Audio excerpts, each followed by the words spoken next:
Elə topludan bir baxaq gedək. Biri harda ilişirsən, ilişdiyin yer olmasa başqa vəsaitlərdən atarıq. 4-ün 2-yə nisbəti 2 eləyir. 2-nin üstü 4 hesabladım. 2-ün üstü 4 hesabladın, düz elədin. İndi deyir, tutaq ki, burada 0,125 saat var idi. Neyniyəcəkdin? Yəni, Yəni, nə biləcəkdin ki, bu 4 üstü 2-dir, yoxsa 1 bölək, lap 4 üstü 2 olsun, 1 bölək 16 kimi verilsəydi neyniyəcəkdin? 1 bölək 16. Hı. Düzünə gedən reaksiyanın, əksinə gedən reaksiyanın sürət dəyişməsinə olan nisbəti. Onu da 16-da 1 olardı da. Əgər 4-də 1 deyilirsə, 4-də Çünki 1 də deməlisən fərqlidir. ki, reaksiyanın sürəti başlanğıc maddələrin qatılıqlar hasilı ilə düz mütənasibdir və qatılıq yoxdursa təzyiqlər hasilı ilə düz mütənasibdir, əgər hamısı qaz halındadırsa. Yəni, birinci düzünə gedən reaksiyanın sürəti üçün 4 vuraq 4 üstü 3 eləyir. Bölürsən 4 üstü 2-yə.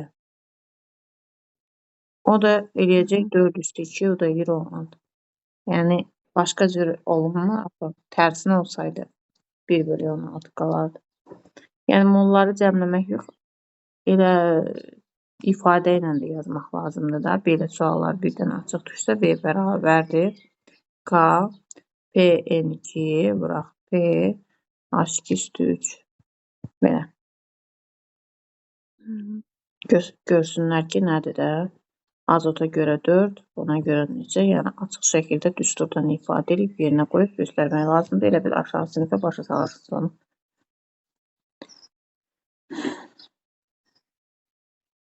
Otuz beş.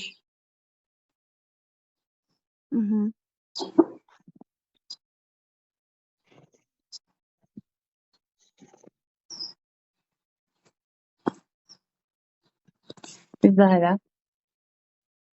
Elə bil reaksiyanın sürəti zamanla asılı olaraq dəyişmir. Əgər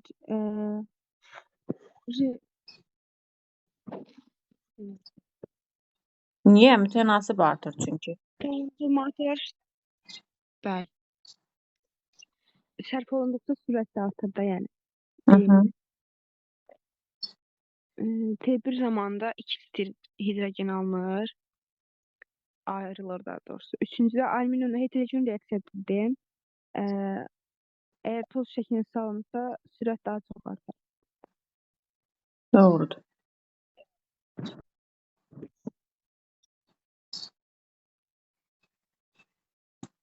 Qırx beş.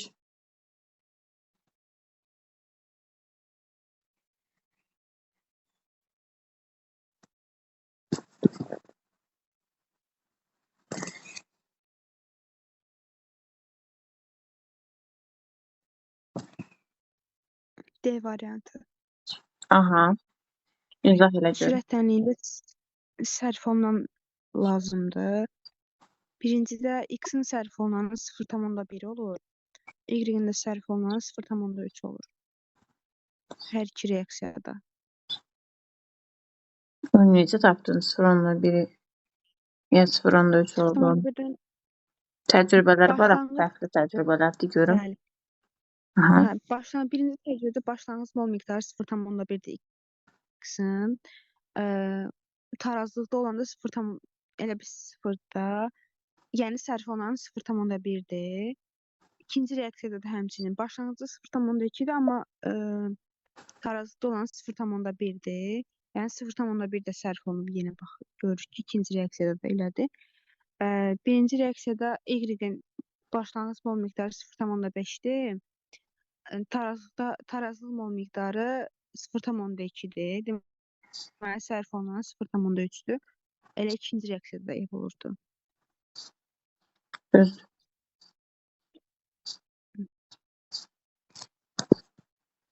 İzah elə görüm.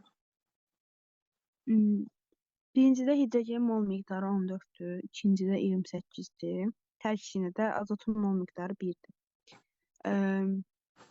Amma özlərinin əmsallarına baxsaq, hidrogenin əmsalı 3-dür, Elə bil 14 28 14-ə bölüb 2 alırıq. 2-nin üstü 3-ə 8 edir. Birinci qabdan ikinci qaba keçəndə azot dəyişmir. Bəli. Amma hidrogenin mol miqdarı 2 dəfə artır. Çünki 28 qramda çevirsək 14 eləyir. Burada tarazlıq məsələlərində, sürət məsələlərində dəfə azdan işləyirik. Çünki üstdən gedir də.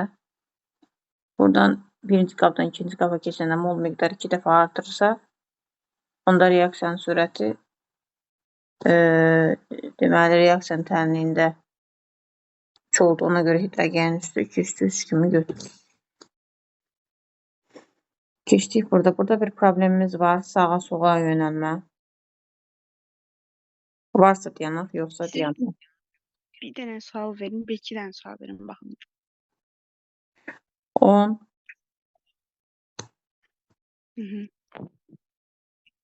temperatur burada. Ora mənfi var, ora gedir. Düzdür. Təzyiqin artması həcmin azalması tərəfə gedir. Təzyiq düz yox. Təzyiqin artması həcmin azalması tərəfə gedir. Temperaturu artırmaq, təzyiqi isə azaltmaq lazımdır. Hansı tərəfə gedir deyir? Sağ tərəfə. Bəli. Artıb azaltmaq. Təzyiqi isə azaltmaq lazımdır. Orada çünki bərk halında olan maddəni nəzərə almırıq. Yaxşı, 12-yə də bax, onda bundan 3-4 dənə yeyək.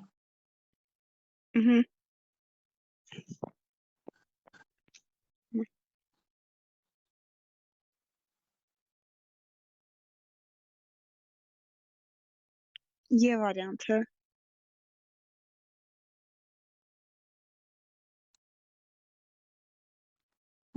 Məhsullar tərəfə, bəli. Başlanğıc məhsulların qatılığını artıranda sağ tərəfə, sağdakıları artıranda sol tərəfə yönəlir. Sol tərəfə.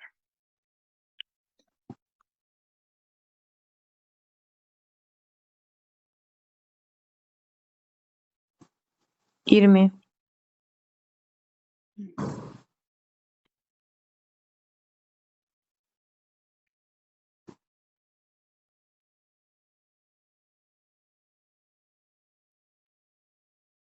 Bir aiddir mənim.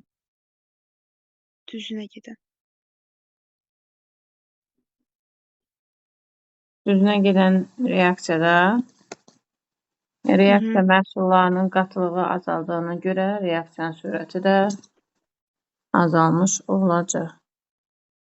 Başlanğıc məhsullar yoxsa başlanğıc maddələr götürürük də. Bəli, başa düşmədim. Məhsul başlanğıc maddələr götürürük də müəllimə. Başlanğıc maddələr götürülür də. Ona görə deyirəm, onların qatılığı azalır deyə axı sərf olunurlar. İstərsəniz reaksiyanın sürəti. 2-də sabit Sürəti qalır. asılı deyil. Ona görə götürürük, bəli.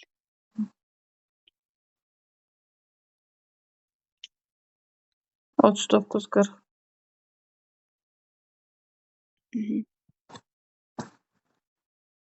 Getmir çünki sərf olunsaydı sıfıra gəlib çatardı. Ona görə də dönər reaksiyadır. T1 anında da sürətləri bərabərdir, bəli. Hı.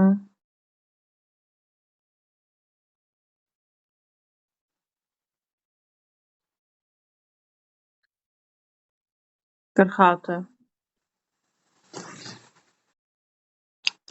A variantı düz. Sizə izah edə görüm. Deməli, H-xlor sərf olunan maddələrin arasına aiddir. Onun qatılığını artırsaq, əvvəlcə artır, daha sonra sərf olunduğuna görə azalır, həmçinin oksigenlə. Amma alınan maddələrin qatılığı artır. Bunu açıq şəkildə izah edeyim. Bir neçə dəfə rast gələndə qalmayasınız. Deməli, hər bir üçün burada ümumiləşdirib qrafik çəkilir. Amma biz hər bir üçün ayrıca çəkə bilərik. Məsələn, mən bura çəkirəm H-xlor. Qatılığının zamanla asılığı. Çəkirəm.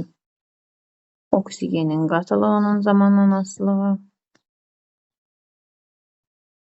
Və xlorun qatılığının zamanla asılığı.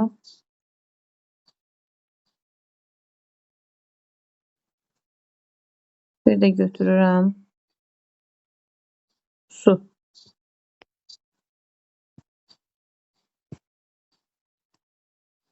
Deməli, birinci nə olur? Birinci hamısı tarazlıqda olduğuna görə, bax, tarazlıqda olan sistem yazır. Görürsünüz, hamısını belə tarazlıqda da dəyişmir, bu cür formada qoyuram. Sonra deyir, H-xlorun qatılığını artırır. H-xlor hansı tərəfdədir? Bu tərəfdə. H-xlorun qatılığını artırırıq. Birinci artır. Elə bil ki, tərəzidir. Tərəzinin bir gözündə ağırlıq oldu. Tökdüm üstünə, ağırlıq oldu. Sonra bunu bərabərləşdirməliyəm, axı tarazlığa gəlsin. Məcburam ki, H-xlordan götürüm, o tərəfə doğru istiqamətləndirim. Yəni, mən xloru dildə deyirəm, bunu belə deyək də, sistemə girib oradan götürüb bura qoyası deyirəm ki, sadəcə olaraq istiqamətdə reaksiyanın içində elə olur. H-xlor artır deyə, H-xlor təzədən nə qədər artsa da yanındakı oksigenlə də götürür və sərf olunurlar yeni maddənin əmələ gəlməsi istiqamətdə gedir. Yəni, birinci artır, sonra başlayır azalmağa. Amma yadınıza saxlayın, əvvəlki xəttdən aşağı düşmür. Mən bunu niyə deyirəm? Çünki bəzən qrafikləri seçdiyəndə götürüb bu cür formada yox, aşağıya doğru yazır. Aşağıya doğru yazsa doğru deyil. Çünki əvvəlki xəttdən aşağı deyir. Axı, sən artırmısan bunu. Neynəsən də bunun üstünə tökmüsən. Yanındakindən götürüb sərf eləsə də əvvəlkindən aşağı düşməyəcək. Amma oksigen sərf olunaraq oksigenin üstünə tökməyiblər. Elə özündə olandan sərf edir də. Ona görə bu təbii ki, aşağı düşəcək. Amma H-xlor yox, artıb azalıb deyə əvvəlki xəttdən aşağı düşmür. Yanındakı oksigen də yanında nə varsa onun axırıncı hərəkətini təkrar edir, o da sərf olunur və xəttdən aşağı düşür. İndi gəldik xlordan su. Bunlar sərf olunanda yeni xlor molekulları, yeni su molekulları əmələ gəlir ki, bu da qatılığı artırır. Ona görə də onların əmələ gəlməsini bu istiqamətdə, bu cür formada göstərir. Ya elə belə eləyib belə yazsan, düz xətt kimi fərqi yoxdur. Bizim qrafikə uyğun olaraq mən də yolu çəkdim. Yəni, bu formada təzədən tarazlıq yaranır da sonda. Burada da aşağı düşür, təzədən tarazlıq yaranır. Burada. Eynən və yəni bu cür dəyişir. Yəni, demək istədim ki, xəttdən aşağı düşməyəcək, yadınızda saxlayın. 49-50.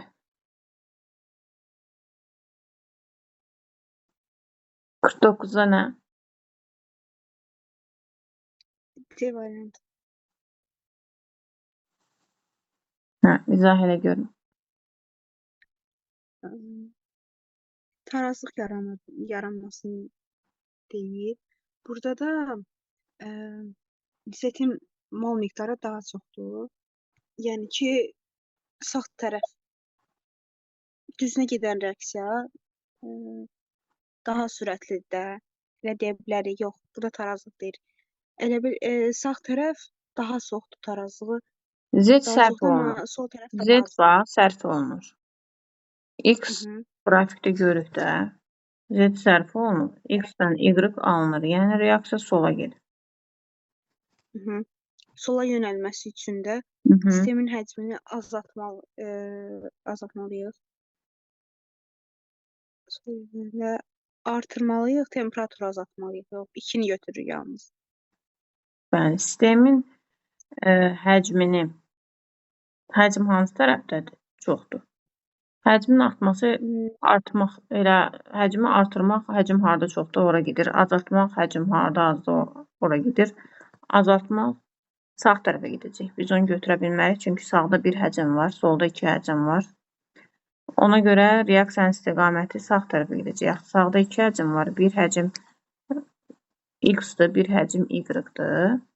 Ondan həcmi artırmaq lazımdır, azaltmaq yox. Azaltsam, sağ tərəfdə bir həcm vardı, ora gedəcək. Məndə sol tərəfə yönəltməliyəm. Görürəm ki, x, y artır. Temperaturu azaltmaq. Temperatur əgər ki, entalpiya böyük sıfırdırsa, onda temperatur -2 olacaq. Temperaturu artırsam sağ tərəfə, azaltsam sol tərəfə. Çünki bura -2 idisə, bura -2 olacaq. Azaltmaq doğrudur. Sistemdən x maddəsini çıxartmaq. Sistemə x əlavə etsəm, y əlavə etsəm sağ tərəfə, yəni bir tərəfə artıranda o bir tərəfə yönəlir. X-i çıxartsam elə sol tərəfə, o tərəfdə az olduğuna görə sol tərəfə gedəcək. Deməli, bu da doğrudur. 2, 3 olacaq cavab. 3-ü bir də izah edə bilərsən. 3 başa düşməm. Deməli, sistemə bizim məqsəd sol tərəfə yönəltməkdir də. Sistemə x-dan y töksəm kənarda. Axı, tərəzinin bir gözündə elə bil çoxaldı. Reaksiyanın istiqaməti sağ tərəfə gedəcək ki, orada da artsın da. Bir tərəfdə çoxdursa, tökdüyümüz maddə. Bu tərəzini tarazlığa gətirmək üçün gərək o tərəf, o biri tərəfində də, sol gözündə necə var, sağ gözündə də olsun da. Ona görə reaksiyanın istiqaməti sağ tərəfə gedəcək ki, oradakı maddələrin də miqdarı artsın. Əlavə etsək. İndi çıxardıb da, deyir ki, x yoxdur. X çıxardıb, axı, sol tərəfdə maddələr azalıb, çıxardıblar orada. Onda reaksiyanın istiqaməti sağ tərəfə gedəcək. Çünki orada maddə azalıb. Harada azdırsa o tərəfə gedir ki, oradan da bərpa eləsin ki, tarazlıq yaransın. Biz sola yönəltməli deyilik mənim tarazlıqları. Hə? Biz sola yönəltməli deyilik tarazlığı. Sola yönəltdim də. Deyirəm, x-i buradan çıxartdım. X-i da sağa yönəltməliyik. X-i buradan çıxartdım, azaldı axı. Hə, bildim mən. Məhsulun qatılığını azaldanda reaksiya məhsulu alınan istiqamətdə yönəlilir, bildim. Heç qayda kimi yoxdur. Gözün qabağına gətir təsvir elə ki, x-i buradan çıxartdım, azdır. Azdırsa, deməli, reaksiyanın istiqaməti sol tərəfə gedəcək ki, o reaksiya məhsulları parçalansın, x da artsın da. Hə, başa düşdüm. 50.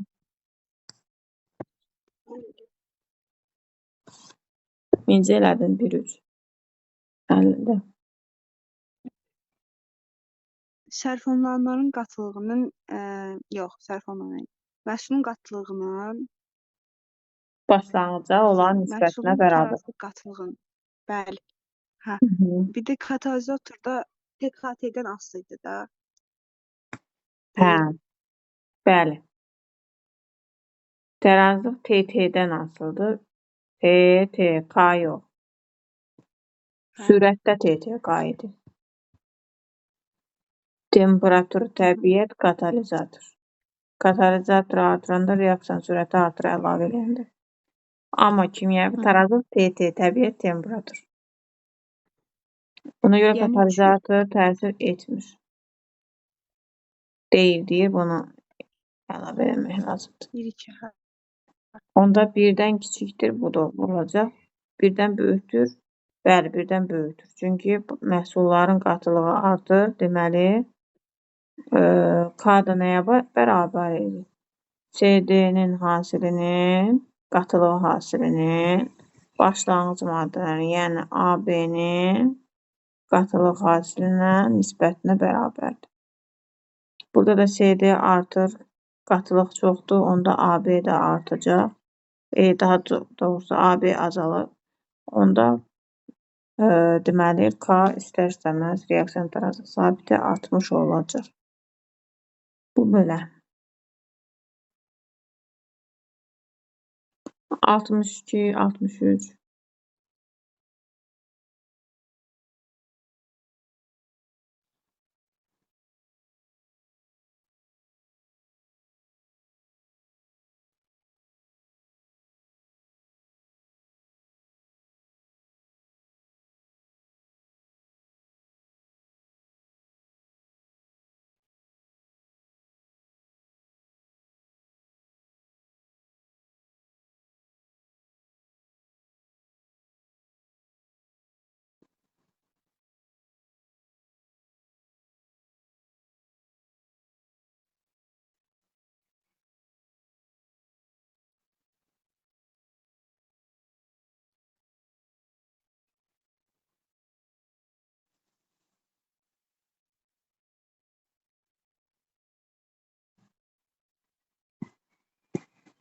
62-də necə olar? Təzyiq necə təsir edir? 62-də mən təzyiq e, sağ tərəfdə həcm daha çoxdur. Deməli, sağa yönəldəndə təzyiq azalacaq. Yəni Deyil. 1-dəki yazıb təzyiq artır, dəyişmir. Səhvdir. Səhvdir. Çünki bu bəhdir. Bunu nəzərə almıram. Təzyiqi artıranda sola gedəcək. Temperatur artır, necə dəyişir? Sağa, sola, E, sağ düzdür. Təzyiq artanda sola, azalanda sağa gedəcək. sağa yönəlməli. Temperatur azalır. Temperatur soladır. artır. Temperatur artanda sağa, azalanda sola. Sağa. 2 ilə 4. Hı hı. 63.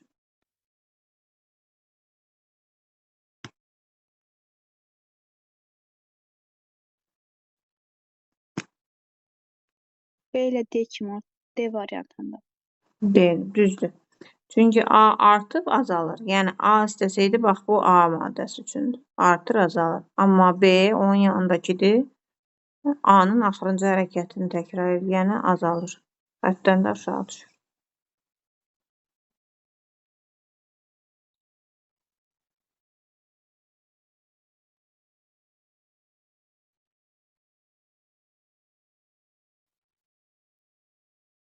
Buralarda elə bir çətin bir şeylər yoxdur.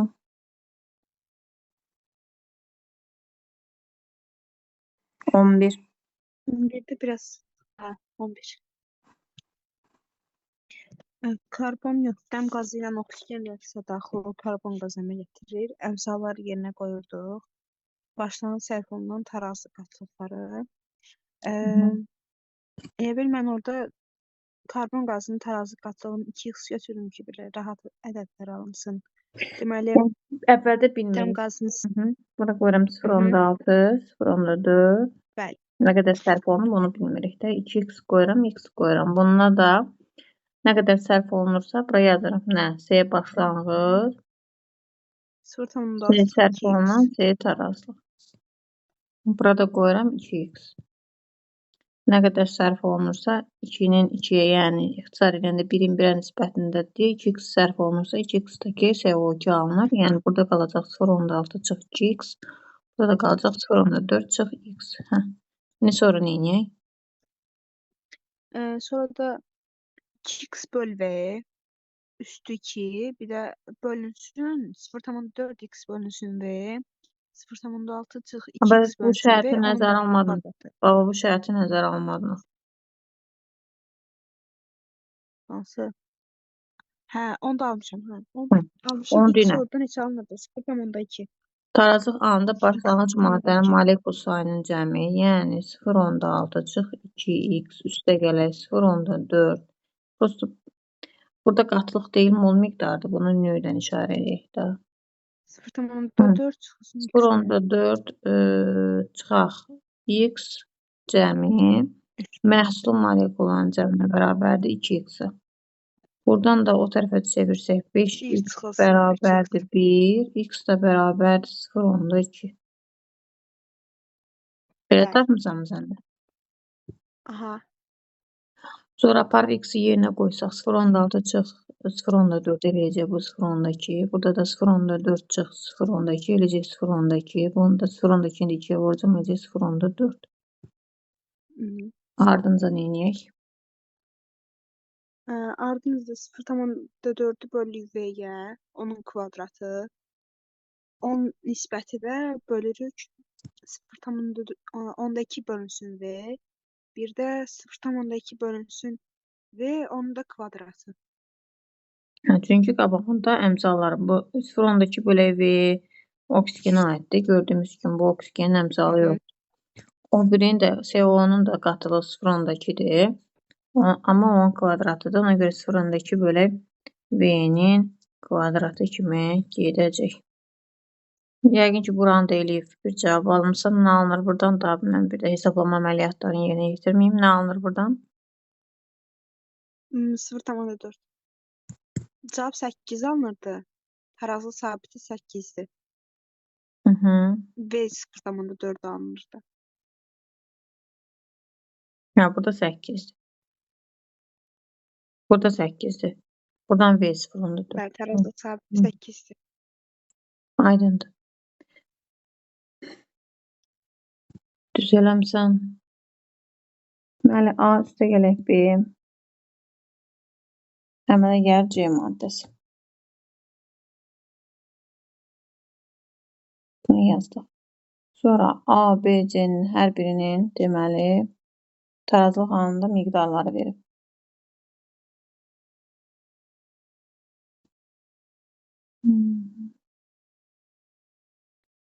Deməli tarazlıq anında verib 2, 4, onun içində 8. Buradan K-nı hesablaya bilərik. Çünki tarazlıq anında verir və həcm də 1 litrdir. Həcmin 1 litr olmağı onu göstərir ki, mol miqdarı deməli qatlıqdan eyni götürülə bilər. 8-i bölürəm, 2 vur 4-ə, yəni K-nı tapdım 1. Sonra qaba neçə mol B maddəsi əlavə etmək lazımdır ki, növbəti tarazlıqda C 9 olsun. Növbəti tarazlıqda C olub 9. Neyniyib? Bir vahid artıq, düzdür? Bunun bir vahid artması üçün AB sərf olunmalıdır. Yəni C artırsa, AB sərf olunur deyə C artır da öz-özünə artmayacaq. Onda B-dən bir vahid azalacaq. Eləyəcək 3. Deməli. Sonra deyən görək 9 oldu. A-dan da bir vahid eləyəcək, azalacaq olacaq 1. Təzədən deyir ki, qaba neçə mol B maddəsi əlavə etmək lazımdır. İndi bax bununla gedəcək. Bizim tarazlıq vaxtı, sonra ikinci tarazlıqda əlimizdə olanlar bunlardır. Çünki bu 9 olubsa, B-dən bir vahid azalıb, A-dan da bir vahid azalıb, bu olub 1. Bu deyil, 4-dən 1 çıxıram 3. Burada B maddəsi əlavə etdim. Yazıram 1 bərabərdir. 9 bölürəm. 1 vuraq, 3 üstə gəl B. Buradan da yazıram 3 üstə gələk. Deməli, B bərabərdir 9, B də bərabərdir 6. Heç biriniz deyən olmadı. Ay, mən 6 demişdim də. Sən 9, elə bildin 9 dedin. 6 dedin. Hə, heç.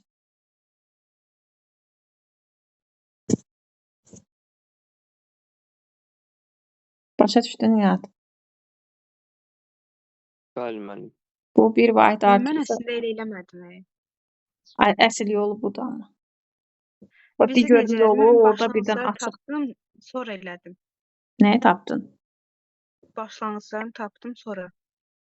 Ki bilmədim. Onu bilirdim. Əvvəldən yadıma düşdü ki, siz yol nəsə eləyəndə, lap dərsin əvvəlində də, keçən izah eləyəndə birini artıranda o birisini azaldırdıq. O yolda yadımdan çıxmışdı. Ona görə başqasıyla elədim.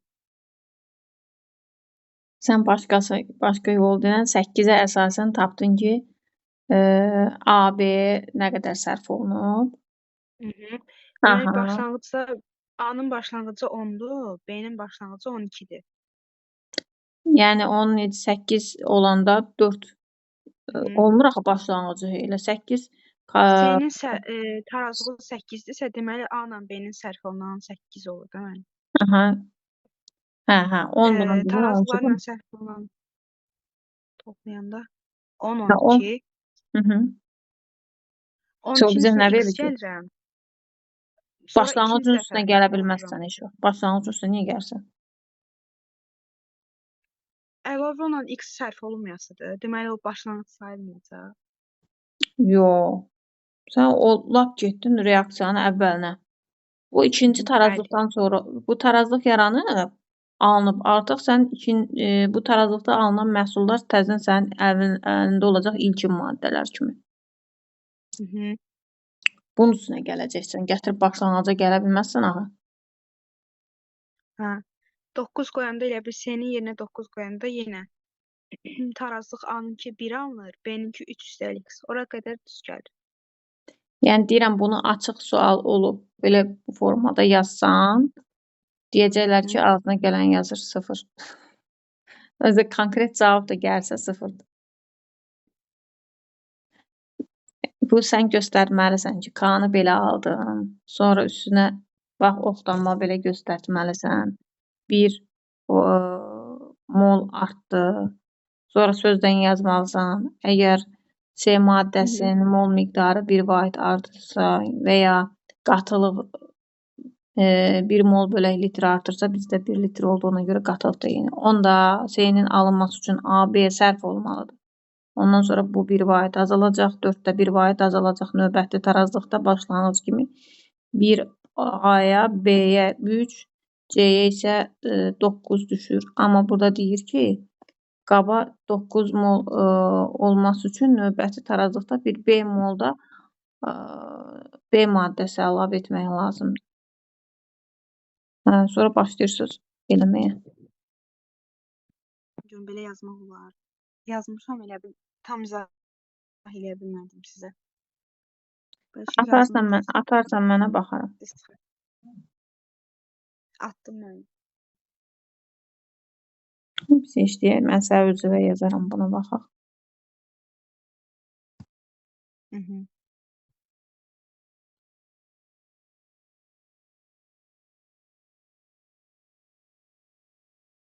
Buradan 13 yox, 35 maraqlı görünür. Baxaq ona. Orada cavabım 0,8 ilə 0,4-dür. Birinci. 0,8. Birinci deyəndə ki, mən 1 yox, 9 vermişəm. 9-da 2 dənə seçməliydik. Birinci sual cavab var, ikinci sual. Bir dənə seçmisən. 1-ə 0,8. Başlanğıc qatılıq. 2-də 0,4. baxaq görək. Deməli, əgər 30 saniyə ərzində A-nın qatılığı 25% azalarsa, onda başlanğıc qatılığı və həcmi veriliblər. C maddəsini aldığını müəyyən edin. Yaxşı, sən bunu necə eləmişsən? Sən öz üsulu ilə görüm. Necə eləmişsən? Deməli, 25% sürətdə istifadə olunan qatılıq sərf olunan qatılığıdır da. 25% azalıbsa, deməli bunun 75% istifadə olunub, yəni mən elə hesablamışam. Yəni 0,75A bölünsün 30 bərabər 0,2-yə. A-nı oradan 0,8 tapdım. Bir yazım bunu. Deməli, 0,75% hesab olunur. 0,75A kimi götürdün, böldün 0,2-yə. Daha doğrusu 30-a böldün, 100-də 2 30-a aldın. böldün, bərabər 0,2. A-nı buradan neçə tapdın? 0,8.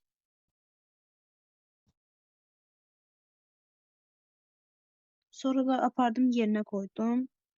Başlanğıcı A-nın 0,8, sərf olunan 0,2 olduğuna görə elə C-dən də tarazlıqda 0,2 alınır. Elə deyə bilərik.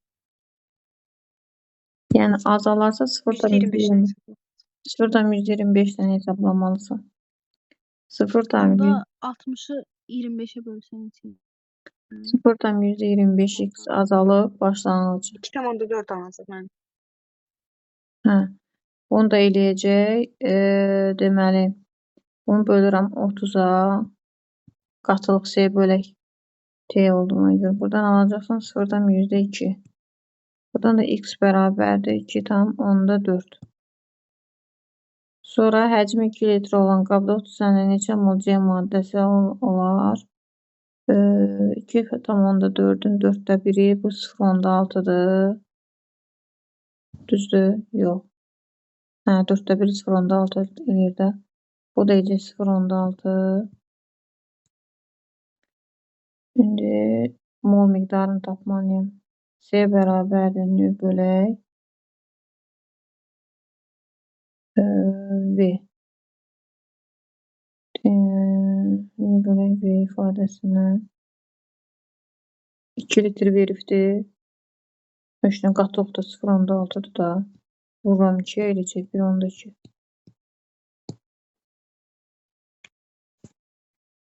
Sıfırdan %75 qalan 0,25'e göre. Çünkü azalırsa o sərf olunur. Onu da elə.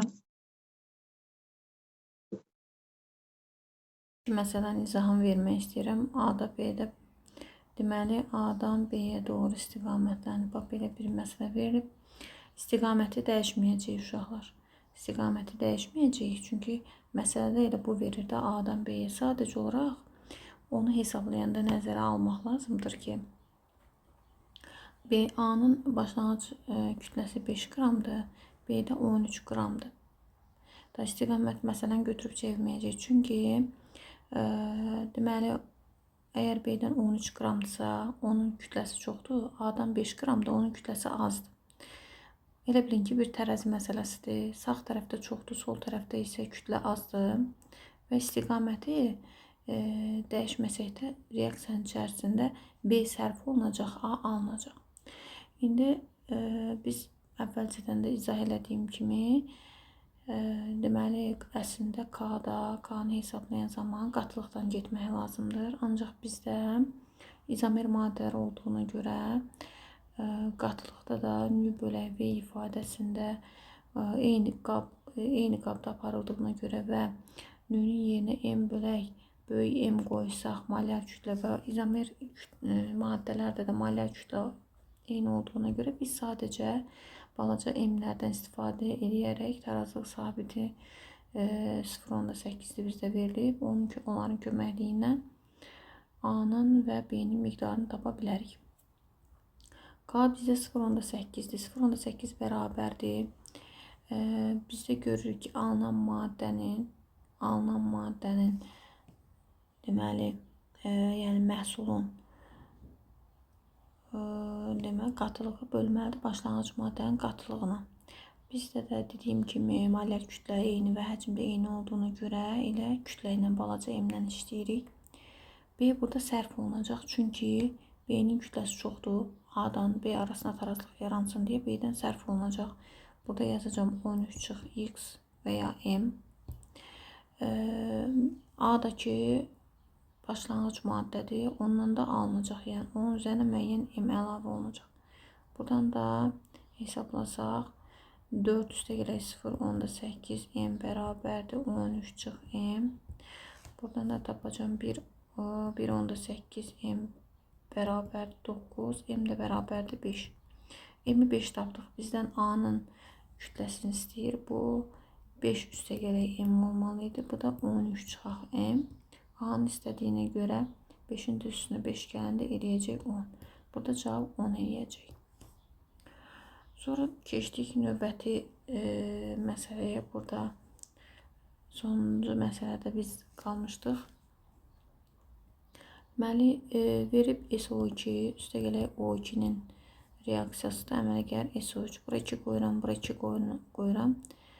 Reaksiyanın sürət sabitinin reaksiyanın sürətinin sürət sabitinə bərabər olduğu anda, yəni V bərabərdir K CO2'nin qatılığı vururam O2'nin qatılığına.